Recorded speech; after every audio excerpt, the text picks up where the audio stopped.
आपने नहीं देखा कि राजस्थान के अंदर वसुंधरा राजे के साथ क्या हुआ है? क्या वसुंधरा राजे इत्तफाक करती थी जो मौजूदा मुख्यमंत्री है? भारतीय जनता पार्टी के अंदर कांग्रेस के अध्यक्ष नड्डा साहब हैं, लेकिन क्या नरेंद्र मोदी जी को नज़रअंदाज किया जा सकता है? लेकिन सिर्फ फायदे और नुकसान के लिए भारतीय जनता पार्टी 6 महीने पहले मुख्यमंत्री बदल देती है और एक जगह नहीं करती है, बार बार करती है। देखिए, कर्नाटका के अंदर जो भी कुछ हो रहा है उसको हवा ज्यादा दी जा रही है। कप बाहर से बहुत गर्म है, कप के अंदर की चाय इतनी गर्म नहीं है। लेकिन फिर भी कर्नाटका की इस समस्या को जल्द से जल्द हाईकमान को निपटाना चाहिए। लेकिन डीके शिव कुमार खुद कह रहे हैं कि 29 तारीख को सोनिया गांधी से मिल सकते हैं। खबर यह है कि राहुल गांधी की तरफ से कहा गया कि वो इंतजार करें, उनसे राहुल गांधी जल्द बात करेंगे। मल्लिकार्जुन खड़गे कह रहे हैं कि आला कमान, मतलब वो खुद सोनिया गांधी और राहुल गांधी जल्द इस मुद्दे पर बातचीत करेंगे। एक फार्मूले की बात की जाती है जो 2023 में की गई थी, 50-50 फार्मूला। इतनी सारी बातें हैं, तो फिर कब बाहर से भी गर्म है, कब अंदर से भी गर्म है? देखिए, हर पार्टी के अंदर जहां सत्ता होती है इस तरीके की समस्याएं पैदा होती रहती हैं। आपने नहीं देखा कि राजस्थान के अंदर वसुंधरा राजे के साथ क्या हुआ है? क्या वसुंधरा राजे इत्तफाक करती थी जो मौजूदा मुख्यमंत्री है? बीजेपी के अंदर भी ये होता रहा है, तो कांग्रेस के अंदर अगर ऐसा हो रहा है उसे निश्चित तौर से सॉर्ट आउट करना चाहिए और जल्दी करना चाहिए। ये जिम्मेदारी किसकी है? जिम्मेदारी क्या ये राहुल गांधी की नहीं है? चूंकि आपने देखा इससे पहले भी कई राज्यों में कांग्रेस को नुकसान झेलना पड़ा है। ये जिम्मेदारी किसकी है? रोज की खबरें, रोज की खटपट और राहुल गांधी चुप्पी साधे हुए मुलाकात। देखिए ये जिम्मेदारी पूरी हाईकमांड की है और कांग्रेस पार्टी के अध्यक्ष राहुल गांधी नहीं है। कांग्रेस पार्टी के अध्यक्ष खड़गे साहब हैं। खड़गे साहब को इस मामले को जल्द से जल्द हल करना चाहिए। कांग्रेस में हाईकमान का मतलब कांग्रेस अध्यक्ष होता है? निश्चित तौर से किसी भी पार्टी के अंदर हाईकमान प्रेसिडेंट से बड़ा कौन होता है? जो भी होते हैं, राहुल गांधी देश के बड़े नेता हैं, हम सबके नेता हैं, लेकिन कांग्रेस के अध्यक्ष तो खड़गे ही साहब हैं। लेकिन खुद तो वो ऐसा दावा नहीं कर पाते हैं। उनका खुद का बयान है कि हाईकमान फैसला लेंगे। फिर दूसरे दिन उन्होंने उस बयान को ठीक किया कि हाईकमान मतलब हम और राहुल जी, सोनिया जी मिलकर। तो हाईकमान का मतलब ही डिफाइन नहीं है कांग्रेस में। देखिए, ऐसा नहीं है, उनकी बात ठीक है। आप राहुल गांधी को तो नज़रअंदाज नहीं कर सकते, मास लीडर हैं।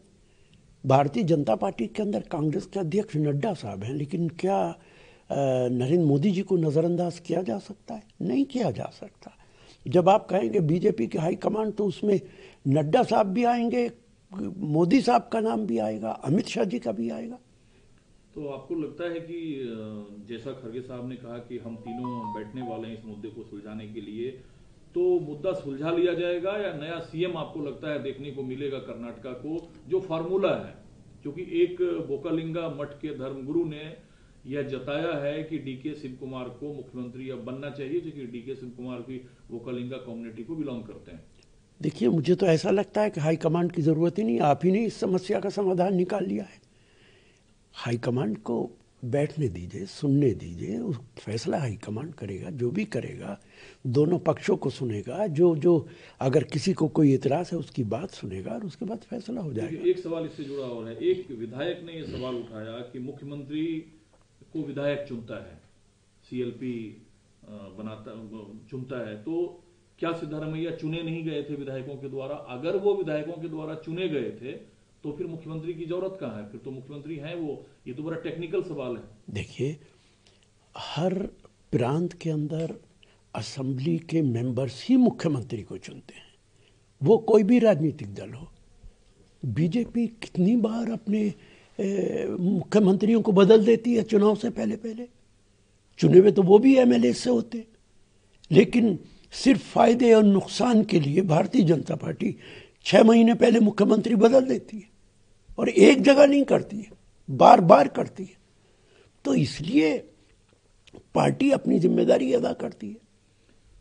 बंगले की कहानी बहुत रोचक है भारतीय राजनीति में, चाहे दिल्ली लुटियंस के बंगले हों, चाहे फिर राज्यों में सरकारी बंगले। अब राबड़ी देवी को मुख्यमंत्री से हटने के बाद जो बंगला अलॉट किया गया था उसे खाली करने का निर्देश दिया गया है, लेकिन आरजेडी की तरफ से कई बयान आ रहे हैं कि उस बंगले को लालू जी का परिवार या फिर राबड़ी देवी खाली नहीं करेंगी। देखिए, जो कानून है